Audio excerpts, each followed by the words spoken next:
인간관계에 있어서 갈등과 반목은 관계의 치명적인 결과를 초래합니다. 마찬가지로 공동체 안에 의견 대립과 다른 사상과 이념, 그리고 전혀 다른 수단과 방식에 의한 목적 달성의 추구 등으로 결국은 분열하고 그 결과는 공동체 전체를 파괴시킵니다. 이것을 확대하면 국가나 사회도 같은 결과를 맞이합니다.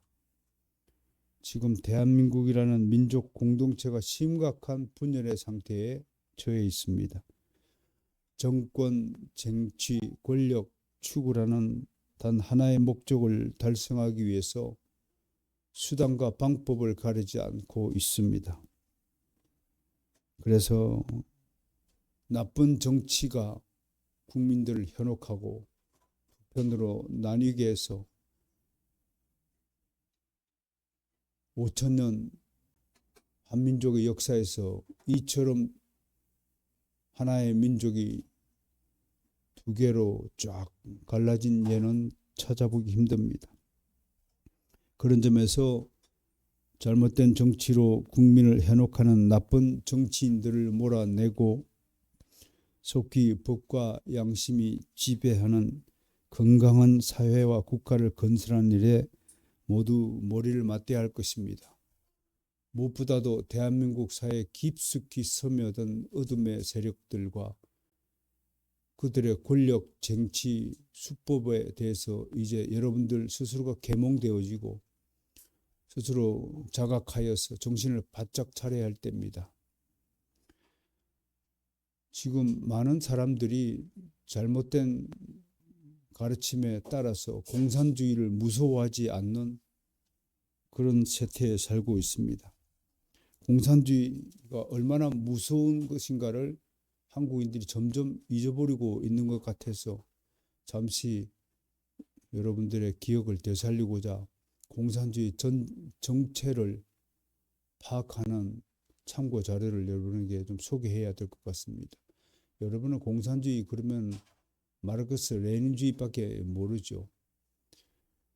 그런 사상들은 사실은 공산주의는 기존의 왕조를 무너뜨려서 생기거나 가난한 나라의 백성을 미혹하여서 지배하고자 하는 통치 기술이고 정치 체제입니다. 그런데 사실 우리 안토니오 그람시라는 인물에 대해서 배워야 합니다. 민주주의 국가를 공산주의로 만드는다는 것은 불가능하다고 그동안 주장해 왔습니다.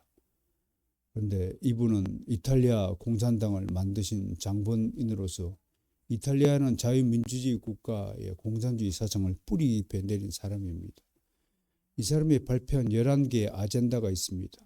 지금 한국의 좌파들, 한국의 급진 세력들, 한국의 반기독교 세력들이 추구하는 정책이 고스란히 이 사람의 정강정책을 그대로 신봉하고 있다는 것을 알아야 됩니다.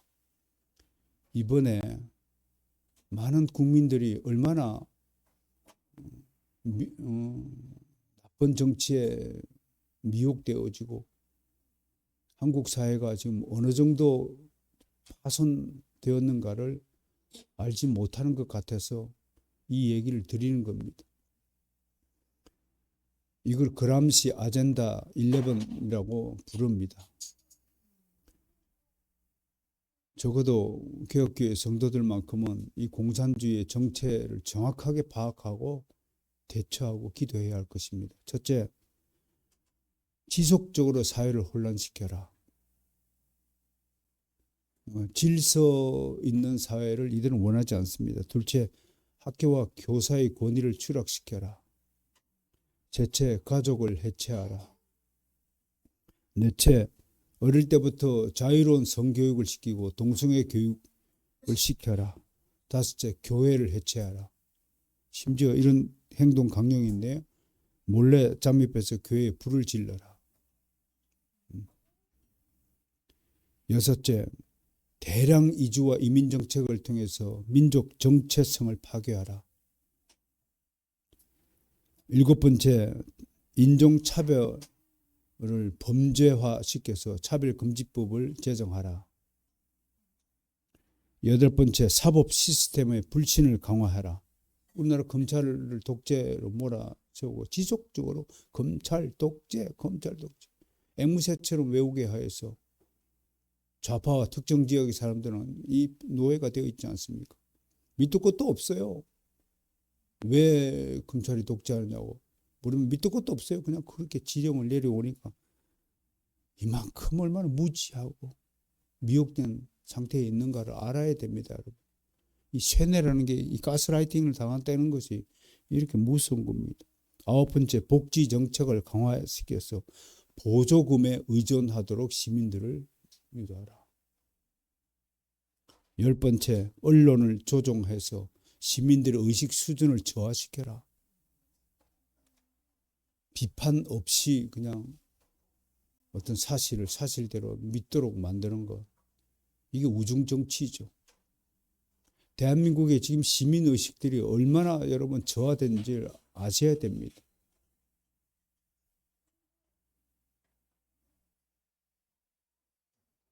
저 같은 사람이 강단에 서서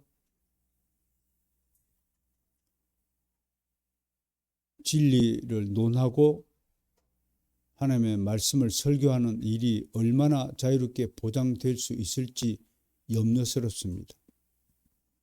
그런데 사람들은 이미 세속화에 길들여져서 자기 삶에 완전히 빠져 있어서 선지자들의 입술을 통해서 들려오는 민족적 공동체 파괴의 위기나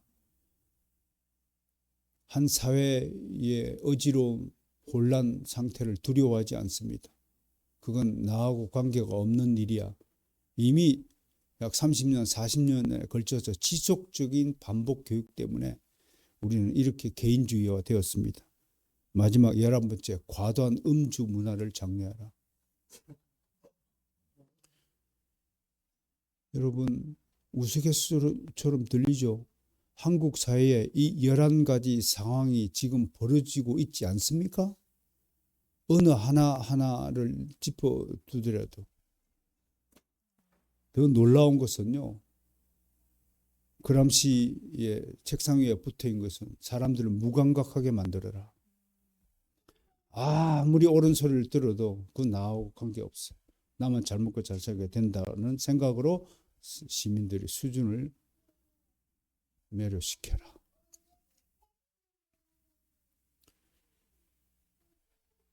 저는 전한길 씨가 아무리 외쳐도 수많은 강당에서 목사들이 하나님의 말씀을 전해도 죽어있는 영혼을 깨우기에는 턱없이 부족한 메시지라고 생각합니다. 더불어서 저는 이 시대의 신학을 담당한 한 사람의 학자로서 이 또한 하나님의 뜻이라면 순종하겠다고 아침에 기도하였습니다. 사람들은 그리스도인이든 비그리스도인이든 옛날보다 하나님의 말씀에 감동하지 않습니다. 왜? 이게 죽어 있기 때문에 그렇습니다. 이게 세속화에 찌들려 있으면 그건 나우이즘이라고 그러죠. 현세대주의라고 칼 헨리가 그렇게 얘기했다시피 내 삶에 찌들어 있는 사람에겐 감각이 없는 겁니다. 영적인 감각, 영적인 분별, 성령의 초자연적인 역사에 대한 감각이 없는 거예요. 그 사람을 이뤄서 오늘 사도 바울은 그런 사람을 유괴에 속한 자라고 지적하면서 내가 너희들을 도무지 장성한 자로 대할 수가 없구나. 너희들은 젖밖에 먹을 수 없는 어린아이에 불과하구나. 어린아이들은 주된 일이 뭐예요? 어린아이들이 주된 특징이 뭐예요? 맨날 싸움박질 하는 거예요. 짜증 부리고 시기하고 질투하고 분쟁하는 것이 어린아이 일이라고 오늘 지적하는 겁니다. 이게 비단 고린도 교회만 문제일까요?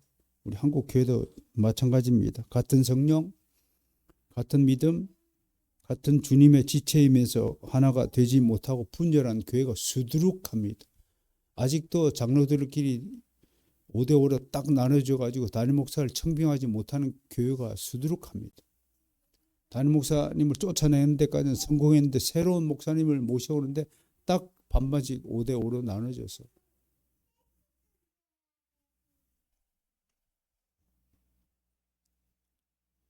참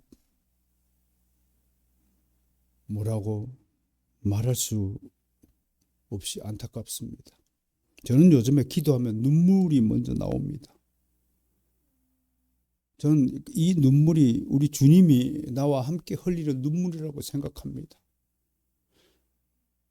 지금도 수많은 교회당 안에 몰려들어서 예배의 형식을 빌어서 자리에 앉아있는 수많은 교인들이 있을 것입니다. 저는 한편으로 이 형식적인 신앙을 가진 사람들이 귓구멍에 아무리 소리를 외친다고 무슨 소득이 있을까라고 생각하면서 눈물을 흘립니다. 이것은 전적으로 타락한 인간의 현주소를 반영합니다. 전적으로 타락했다는 것은 구원을 향한 일체의 움직임을 보이지 않는다는 겁니다. 내 인생은 나의 것이라고 노래하는 사람들이 득실거리는 한 하나님의 나라는 점점점 사라지고 말 것입니다.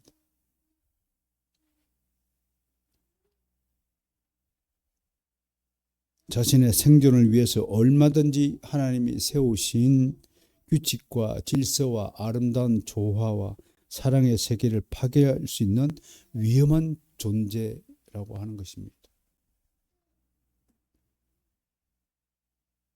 이번 주에 하이데크를 강의할 일이 있어서 이쪽 저쪽 자료를 뒤지기면서 하이데크는 우리 인간을 인간이라고 부르지 않고 다자인, 우리말로 하면 현 존재라고 이름을 붙였습니다.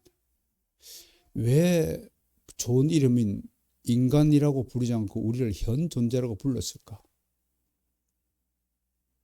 거기에는 하이데크가 타락한 인간 군상들에 대해서 얼마나 예리한 칼날을 들이대고 있는가를 우리는 알아챌 수 있습니다. 우리는 과거도 없고 미래도 없고 오직 내가 숨쉬고 있는 이 세계에 발을 붙이고 있는 존재일 뿐이다. 극한 이기적 존재이고 자기중심적 존재일 수밖에 없다. 오로지 나와 나의 가족들, 안위밖에 염려할 수 없는 현 존재일 뿐이다. 그래서 사람들이 싫어서 그는 숲속으로 들어가서 오두막을 짓고 살았다고 합니다.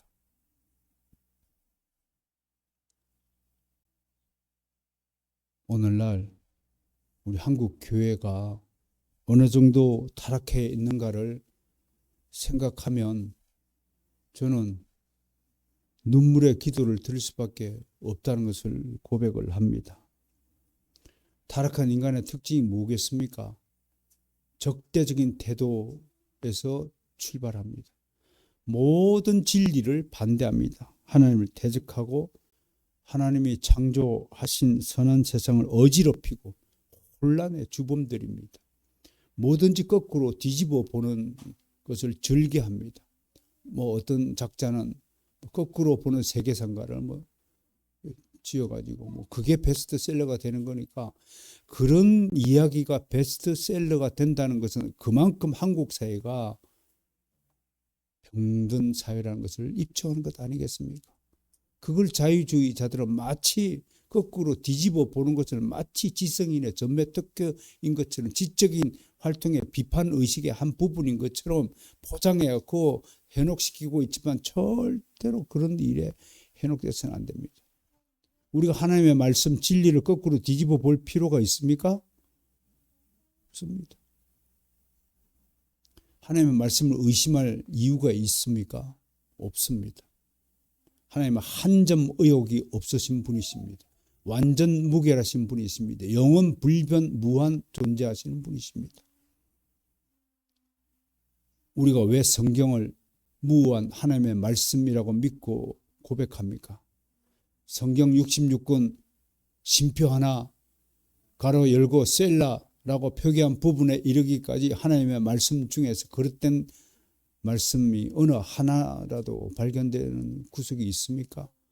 하나님의 예언의 말씀이 하나라도 성취되지 않는 것이 있습니까? 우리 주 예수 그리스도가 십자가에 못 박힌 그 십자가의 구속의 효과가 지금 우리를 낳았습니다. 우리가 그분의 효력을 부정할 수 있습니까? 없습니다. 그러나 타락한 인간은 이런 하나님의 놀라운 역사를 부정합니다. 자신의 뜻과 이념과 사상이 지배하는 이기적 세계를 구축하고자 합니다. 나의 목표를 설정해 놓고 그것을 실현하고자 다른박질을 합니다. 저는 이 적대적인 태도에 대해서 이미 4가지 상황으로 정리한 바가 있습니다. 제 제자들은 이것을 최담 신학의 사중구조라고 이름을 붙여 말합니다. 놀라운 것은 저의 가치에 대해서 우리 교회 성도들이 제일 모르는 것 같다는 생각을 한번 해봅니다.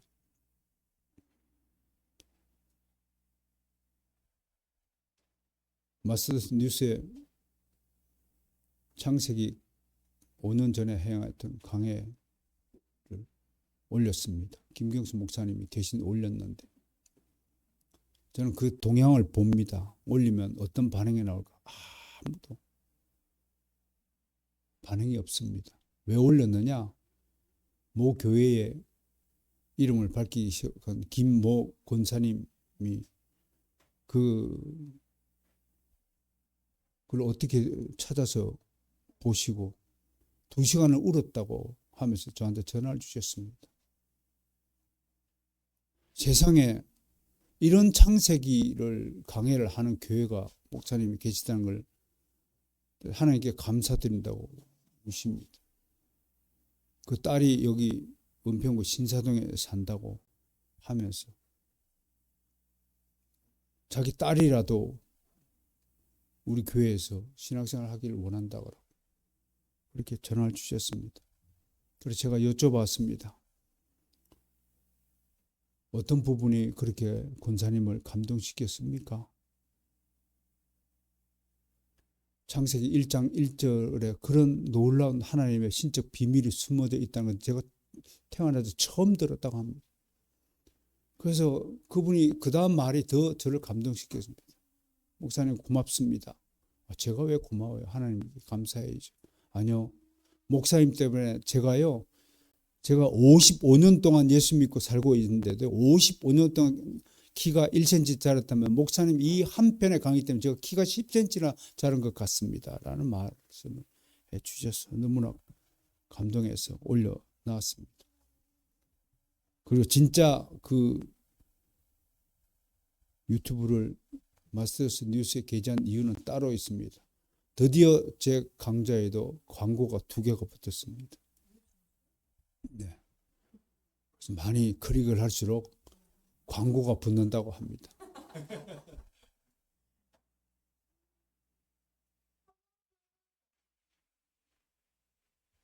저의 사중 구조는 이것입니다. 첫 번째, 전적으로 타락한 상태는 자력 구원 불능입니다. 두 번째, 선행 불능입니다.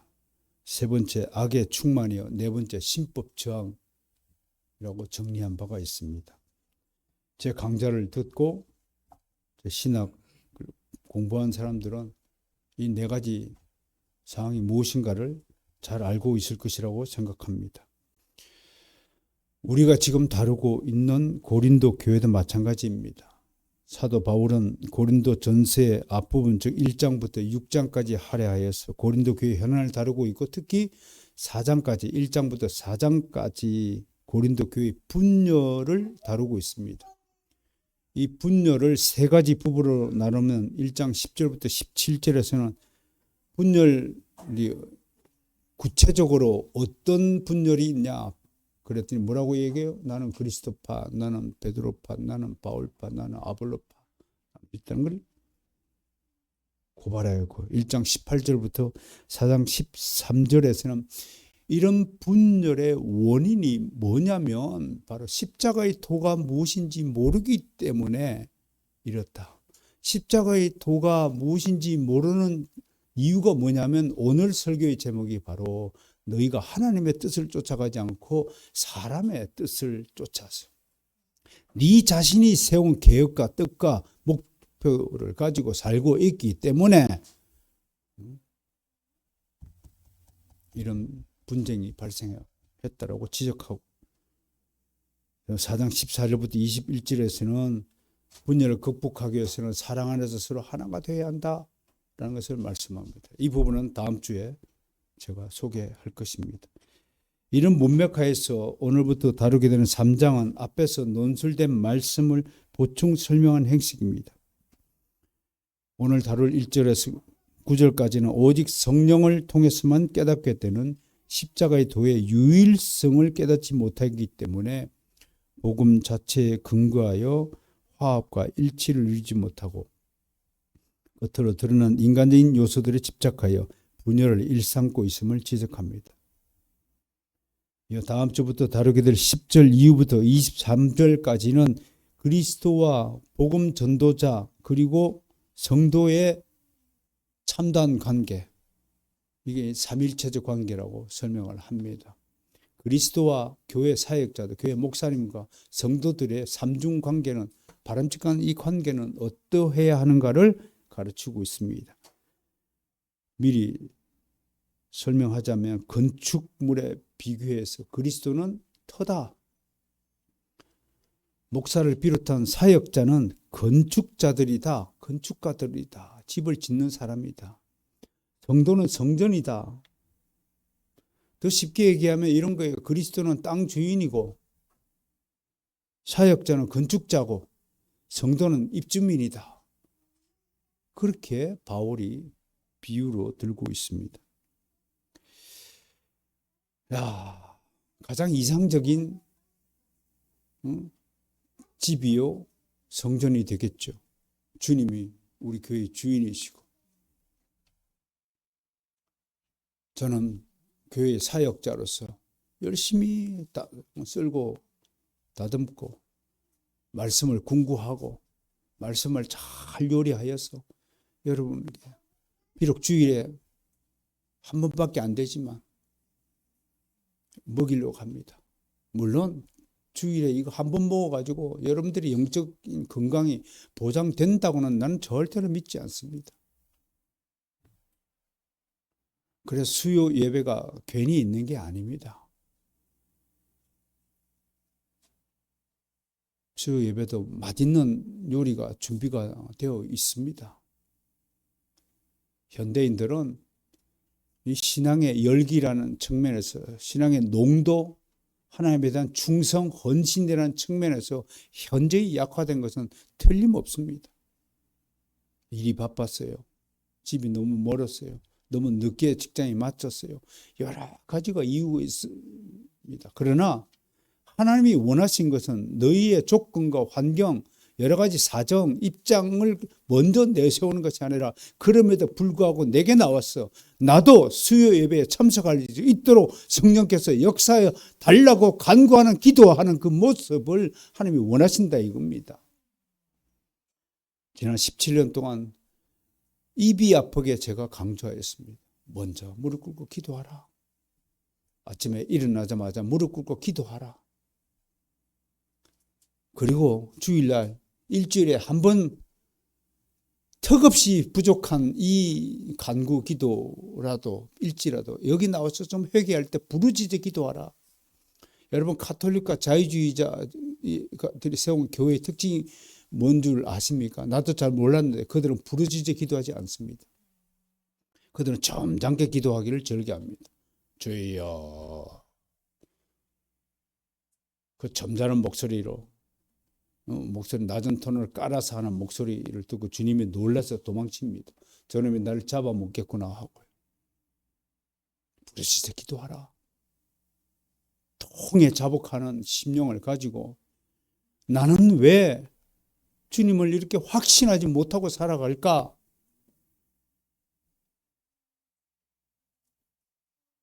아무튼 저는 선포할 만큼 선포했고 여러분들이 가르칠 만큼 가르쳤고 강조할 만큼 강조했다고 봅니다. 이제 몫은 여러분에게 주어졌을 것입니다. 하나님의 복을 받는 사람이 될 것인지 하나님과 관계가 없는 사람으로 살아갈 것인지는 여러분의 몫에 달렸다고 저는 생각을 합니다. 이렇게 인간 사회에서 서로 다른 사람끼리 한 곳에 모여 하나를 이룬다는 것은 거의 불가능합니다. 사람이란 우리 딸한테 그랬어요. 사람보다 요물이 없다. 왜? 이 에고, 하나님이 주신 이 에고는 다른 사람한테 절대로 지기 싫어하거든요. 그게 생존의 비법이기도 합니다. 그래서 자식을 낳고 자식을 키우고 자식을 위해서 희생하고 오직 자식 바라기로 살아갈 수 있을지 모르겠습니다. 이 주신 에고 때문에, 자기 때문에. 그런데 그 에고가 성령과 관계없는 에고라면 문제가 큰 것입니다. 여러분, 우리는 다른 사람에게 조금이라도 유익을 끼치는 존재로 살아야 참된 그리스도인이라고 성경이 그렇게 증언합니다. 다른 사람을 조금이라도 힘들게 하거나 다른 사람에게 손해를 끼치는 존재는 그리스도인이 아니라고 하는 것이 성경의 명백한 선포입니다. 이것을 부정하는 사람이 있습니까? 없습니다. 근데 놀랍게도 내가 살고자 하면 남이 죽습니다. 만약에 그리스도께서 십자가에 자기가 살겠다고 십자가의 길을 포기했다면 이미 이 세상은 지옥이 되었을 것이고 하나님은 이 세상을 종말시켜서 완전히 사라지도록 만들었을지도 모르지 않겠습니까? 내가 살겠다고 발부둥 치는 것이 타락한 인간 세상의 전매 특허입니다. 그래서 사도 바울의 가르침을 우리는 기억하고 살아야 됩니다. 내 신앙이 사도 바울의 그 수준에 미치지 못한다 할지라도 머리로는 알고 있어야 됩니다. 왜 사도 바울이 나는 십자가에 못 박혀 죽었다라고 고백하는가를 그 의미를 적어도 이해는 하고 살아가야 되지 않겠습니까? 내가 어디 있습니까? 기독교 신앙에서요. 나는 지금 성령님과 함께 존재하는 나밖에 없습니다. 새롭게 태어난 중생한 나, 그 나만이 그리스도께서 반갑게 맞이해 주시고 그와 함께 일한다는 사실을 우리는 잘 알아야 할 것입니다. 물론 모르는 사람은 없을 겁니다. 그럼에도 인간은 자기 중심적 존재라서 이기적 태도를 버리지 못합니다. 하나님이 귀에다 대고 하나님이 중심, 교회 중심, 성경 중심이라고 그래도 나에게, 내 아들에게, 내 딸에게 문제가 생기면 즉시로 반응해서 달려가는 것이 우리라는 존재입니다. 하나님이고 다 없어요. 예수님보다도요 더 좋아하는 것이 있다면 그게 우상 숭배자라고 성경은 명백하게 선언합니다. 그런데 우리는 솔직히 말씀드려서 예수님보다도 나를 더 사랑하고 남편을 더 사랑하고 자식을 더 사랑하고 돈을 더 사랑하는 것이 현주소입니다. 우리에겐 미래가 없습니다. 하이데거가 맞는지 모르겠습니다. 우리는 그냥 현 존재일 뿐이 사실 생각 들지 않습니까?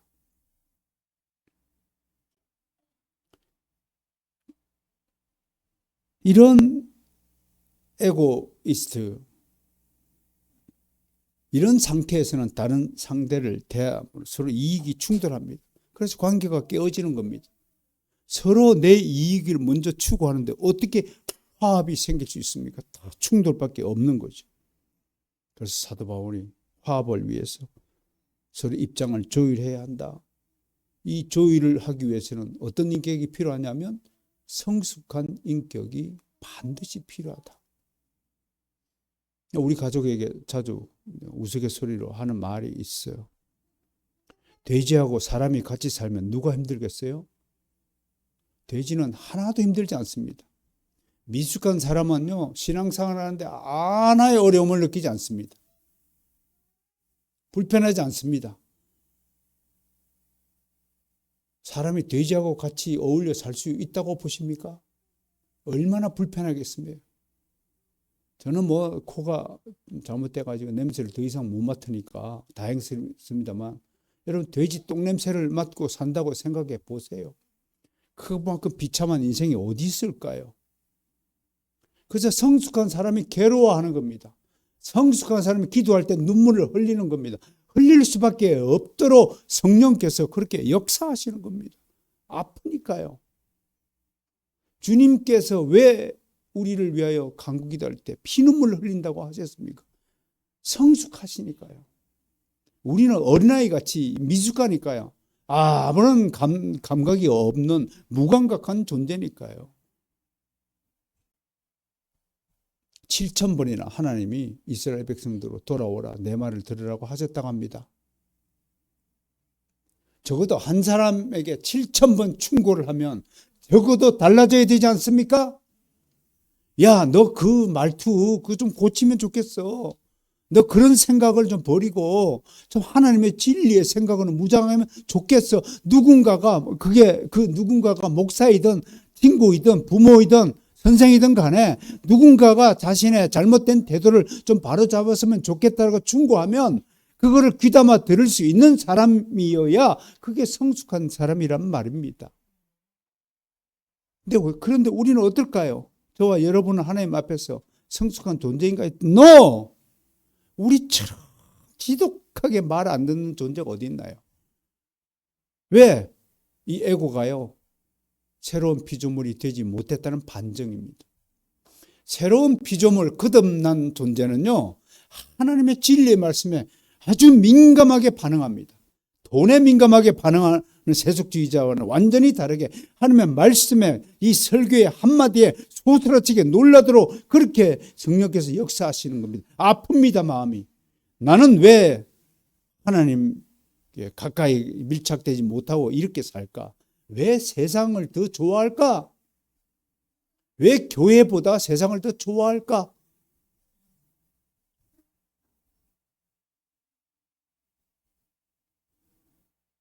미숙한 상태의 사람은 모든 점에서 지식과 이해가 부족하고 자기 사랑과 이기적인 수준에 머물러 있는 상태이므로 항상 갈등과 싸움의 원인이 됩니다.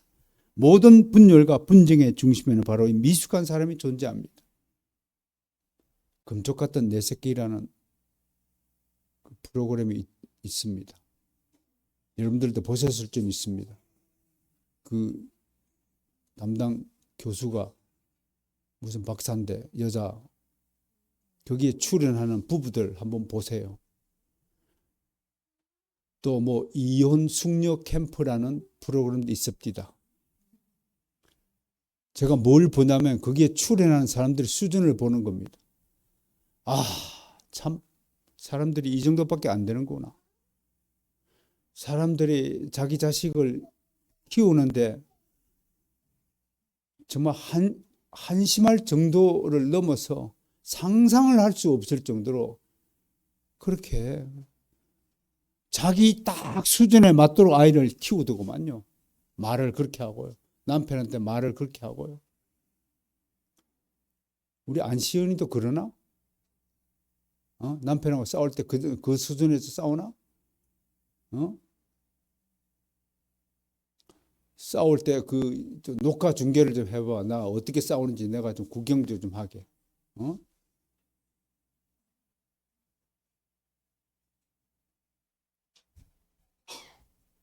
오늘 본문 1절부터 9절을 참 보세요. 1절. 바울은 교인들을 뭐라고 합니까? 여기 바울의 아픈 마음이 읽혀집니까?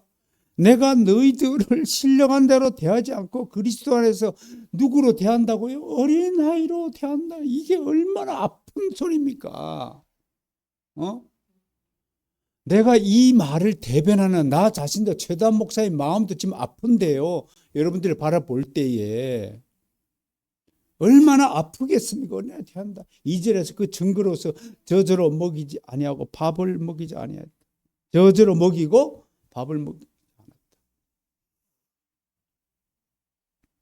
어린아이는 아직 밥을 먹을 상태가 아니죠. 3절에서는 바울은 자신이 사랑하는 교인들을 통틀어 너희가 육에 속한 자로다. 사르키노이스, 완전히 본능적인 수준에 머무른 자다. 배고프면 밥 먹고, 싫으면 소리 지르고 짜증내고, 달라 하고, 사르키노스, 자연적인 본성적인 뜻입니다. 이걸 우리 한글 성경에 육에 속한 자. 육을 헬라어로 사르크스라고 합니다. 사르키노스는 육체적인 이런 뜻입니다. 영어로 하면 내추럴이죠, 내추럴. 그냥 태어난 그 기질대로 훈련이고 뭐고 교정이고 뭐고 아무것도 교육받지 않고 수정받거나 교정받음 없이 자연 그대로 지가 그냥 크고 싶은 대로 큰 사람을 이야기하는 겁니다. 한마디로 무식한 자 이런 뜻입니다. 고린도 교인들의 수준이 이렇다고 한다면 우리 스스로를 비교하면서 이 말씀을 한번 들어보셔야 될 겁니다. 성경에는 이렇게 미숙한 자에 대한 기록이 참 많이 나옵니다. 우선 우리가 다루는 고린도전서 오늘 본문에만 해도 3가지 표현입니다. 첫 번째, 육신에 속한 자, 즉 어린아이. 두 번째, 2절에서 젖을 먹는 자. 3절에서는 사람을 따라 행하는 자. 참 한심하죠. 정치 얘기를 하면서 난 누구를 좋아해, 누구를 지지하죠. 내가 묻습니다. 너는 예수 그리스도하고 그분이 함께 출마하면 누구를 찍을 거니?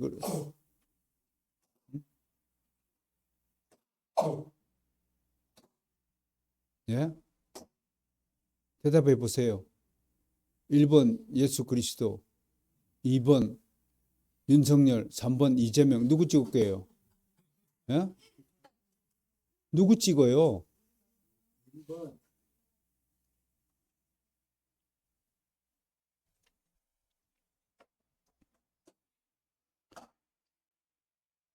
로마서 15장 1절에 약한 자, 믿음이 약한 자라고 표현합니다. 갈라디아서 4장 1절 2절에 이런 표현이 있네요. 어렸을 동안에는 종과 다름없어 후견인이나 청지기 아래에 있어야 하는 자. 그러니까 저 보세요. 도연이하고 우리 선유는 엄마라는 후견인이 헬퍼가 반드시 케어를 받아야 될 수준이 있는 거죠. 에베소서 4장 14절에는 좀 더 적나라하게 표현되고 있습니다. 귀가 얇아가지고요. 사람의 속임수, 간사한 유혹에 빠져서 온갖 일에 요동치는 자. 저는 가로 열고 세파 한번 집어 넣어 봤습니다. 온갖 세파에 휘둘려서 요동치는 자. 왜 그럴까요? 중심에 흔들리지 않는 하나님의 진리의 말씀, 그 견고한 성이 구축이 되지 않았기 때문에 흔들리는 거예요. 이 얘기를 들으면 이게 옳고 저 얘기를 들으면 저게 옳고 왔다리 갔다리 왔다리 갔다리. 물건을 사도 100원짜리를 10,000원에 불러놓고 5,000원이라고 깎아준다 그러면 그냥 기대 5,000원이나 깎아줘요. 그렇게 홀라당 속아가지고 가짜 물건을 사는, 제가 옛날에 그랬어요. 유혹의 그림자를 뿌리치지 못하는 것, 이게 연약한 자입니다.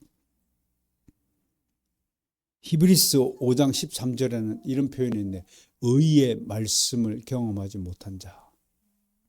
이게 어린아이의 특징이라고 성경은 이야기합니다. 반대로 성숙한 자의 언급도 수두룩합니다. 신령한 자, 오늘 3장 1절에서요. 신령한 자라고 그러고, 저기 앞에 2장 14절에는 영적인 일을 분별하는 자. 분별의 은사를 받으시기를 소망하십시오. 그래야요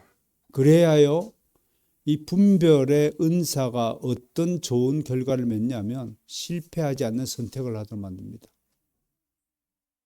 이게 굉장히 좋은 축복이 됩니다. 분별한 능력이 없으면 전문가한테 의뢰하십시오. 목사님, 이런 일이 발생했는데 어떤 선택을 하면 좋겠습니까? 주식 투자할 때도 무분별하게 하지 마시고 전문가한테 지식을 구하고 이 회사, 이 기업, 이 종목은 앞으로 전망이 어떻습니까? 전문가한테 의뢰 물어보고 투자해도 늦지 않잖아요. 그런데 참 인간은 고집쟁이에요. 지가 잘나고 똑똑한 줄 착각해요. 대화를 해보면 정말 순 어거지만 가득 쓰레기 지식만 가득 채워 있으면서 정확한 근거도 없이 판단 능력도 없는 상태에서도 그렇게 오류를 범한다는 얘기입니다. 사랑하는 우리 성도들에게는 이 분별의 영, 분별의 은사가 주어지길 원합니다. 믿음이 강한 자가 있고요. 갈라디아서 5장 25절은 성령으로 살면 성령으로 행할지니라. 5장 16절 한번 읽읍시다. 시작. 내가 이르노니 너희는 성령을 따라 행하라. 그리하면 육체의 욕심을 이루지 않으라. 이게 성숙한 자예요. 뭘 따라 행하라고요? 내 뜻대로? 내 계획대로? 내 목표대로? 내 식대로? 내 입맛대로 행하라는 거 아니에요. 성령을 따라 행하려면 반드시 말씀과 기도로 무장해야 돼요. 그때 성령께서 감동을 줘요. 이거는 경험해 본 사람은 충분히 알아들을 것입니다. 제 이야기가 어떤 상태인지. 아, 나도 그런 때가 있었다. 이 의의 말씀을 경험하기를 원합니다, 여러분. 좀 성숙한 신앙이 되어서. 물론 어저께 제임스 몽고메리 보이스 목사님의 에베소 강해를 읽으면서 그분이 그랬다.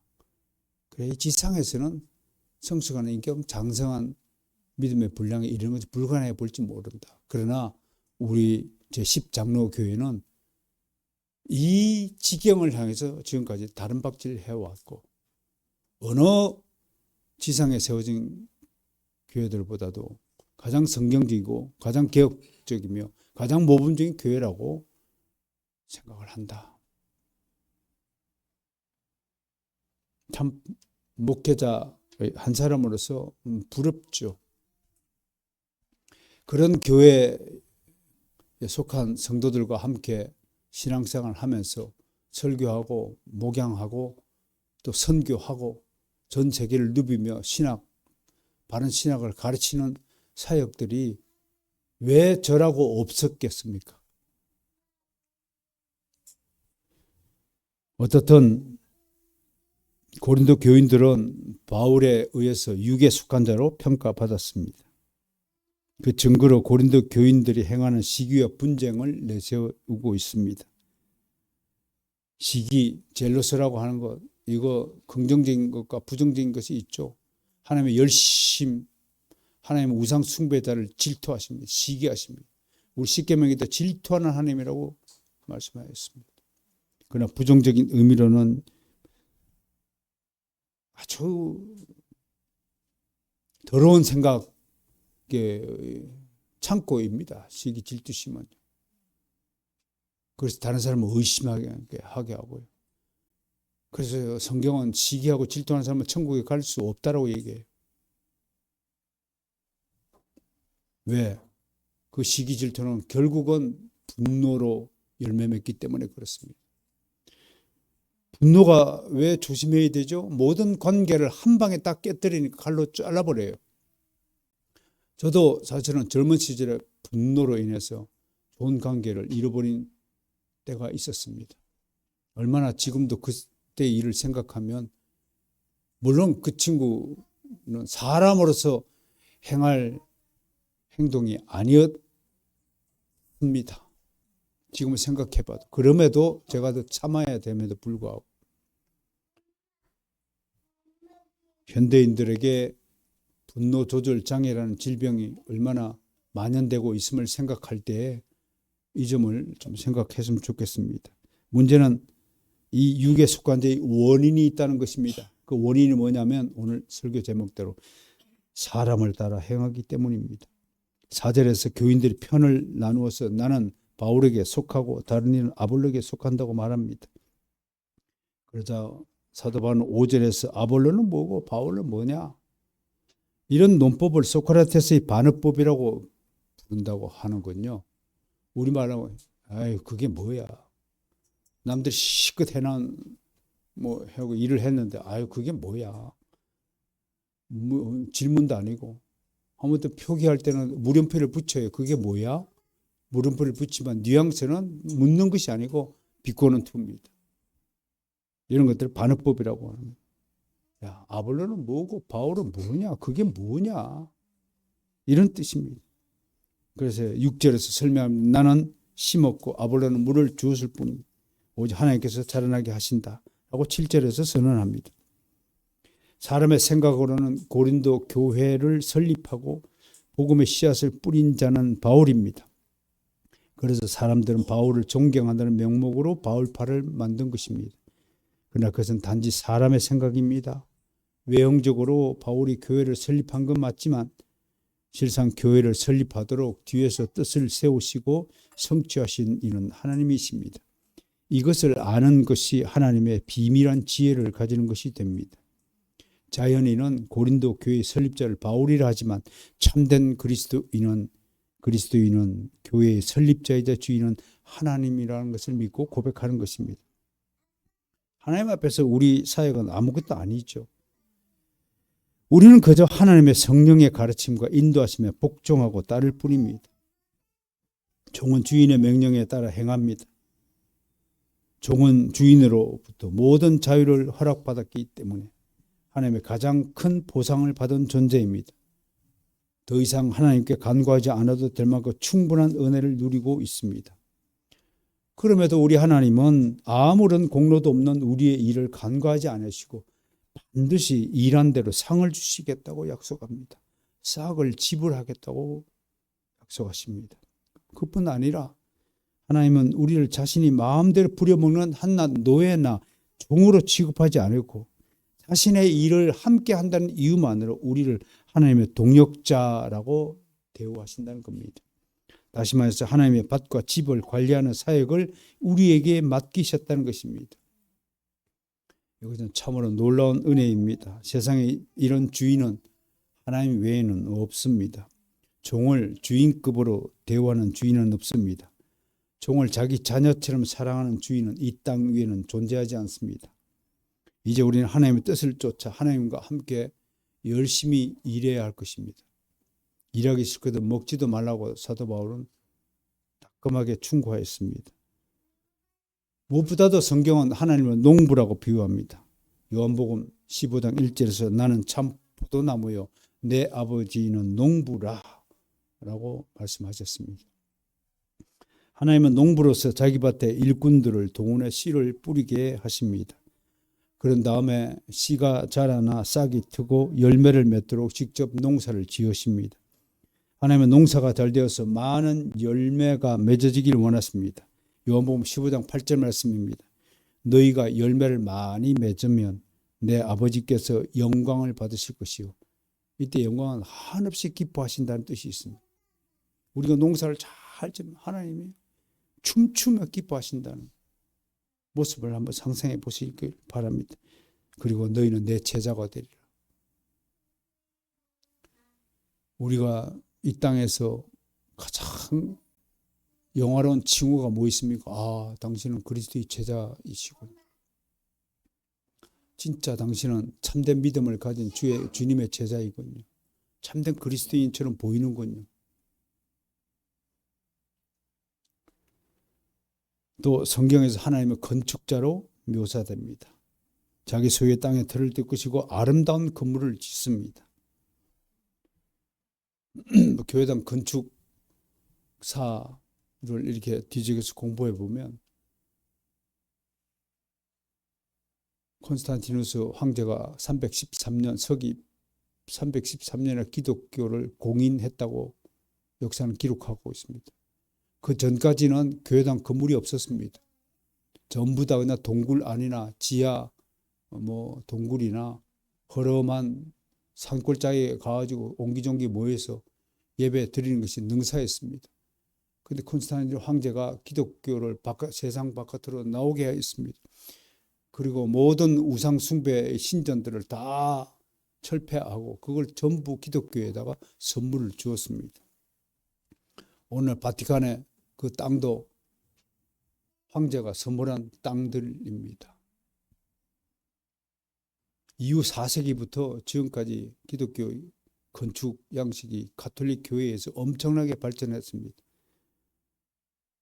바실리카 양식이 있고 비잔틴식이 있고 로마네스코식이 있고 고딕식이 있고 르네상스, 바로크, 로코코식 교회당에다가 온통 돈을 다 쏟아부어가지고 화려하게 장식했습니다. 화가들을 동원해서 천장에다가 온갖 그림을 그리고 천지창조의 그림을 그리고 아기 예수가 태어난 그림을 그리고 교회를 건물화 시켰습니다. 그런데 우리 칼빈 종교개혁가 칼빈은 교회의 참된 표지가 본질이 세 가지고 뭐라고 그랬습니까? 첫 번째, 말씀의 신실한 선포. 두 번째, 바른 성례의 시행. 세 번째, 권징의 올바른 실시. 이 세 가지가 참된 교회의 표지이지 바로크식으로 교회당 건물을 쫙 멋지게 올린 교회가 바른 교회다라고 단 한 번도 그렇게 말하지 않았습니다. 머리 숫자가 많은 교회가 참된 교회라고 한 번도 말하지 않았습니다. 현대 교회는 그럼에도 불구하고 규모를 향해서 치달리고 있습니다. 수많은 사람들을 끌어모아가지고 숫자를 채우기에 급급합니다. 그렇게 해서 헌금을 많이 걷어가지고 대출금을 갚아 나가고 있습니다. 결국 못하는 건가요? 헌금 걷어서 주로 어디다가 돈을 다 쓰는 겁니까? 은행 배불려 주는 일에 동참하고 있습니다. 그래가지고 나머지 그래도 조금 미안한 마음을 가진 교회는 선교라고 생색은 내고 있습니다. 그냥 선교비 좀 보태주는 걸로 선교한다고 교회당 임원에 자랑하고 우리가 파송한 선교사 현황 해가지고 전 지구촌에다가 뭘 끄어가지고 그냥 앞비를 꽂아가지고 누구누구를 파송했다고 합니다. 나는 그분들에게 묻습니다. 그분들이 진짜 이곳에서 참된 선교를 하고 있는 게 맞습니까? 그분들을 파송하기 위해서 어떤 절차를 겪었습니까? 어떤 훈련을 시키고 보냈습니까? 성도들은, 일반인들은 그런 일에 관심 없습니다. 그냥 현황표만 보고 와, 이 교회 정말 큰 교회다. 큰일 하는구나. 그렇게 생각하도록 만드는 것이 우리의 현 주소이자 실태입니다. 사랑하는 바로선 교회 성도 여러분, 난 여러분들이 속히 성숙한 인격, 장성한 믿음의 분량으로 성장하기를 소망합니다. 그래서 개혁교회가 필요하다고 역설해 왔습니다. 이 소리침이 외부로 전달되어지고 많은 분이 저의 외침을 기억하고 있다고 저는 생각을 합니다. 그럼에도 정작 우리 교회 안으로 들여다봤을 때 저의 이 부르짖음이 정말 한낱 허공했던 메아리에 불과하다면 저처럼 허망한 목회자가 없을 것이라고 생각을 합니다. 제가 허무한 소망에 빠져서 철저히 실패한 목회자로서 마감하지 않도록 여러분이 좀 더 열심을 내어주시고 바른 신앙인이 되어주시기를 소망하고 또 소망합니다. 제가 쓰러지지 않도록 여러분 기도로 지켜주십시오. 부탁을 드립니다. 기도하겠습니다.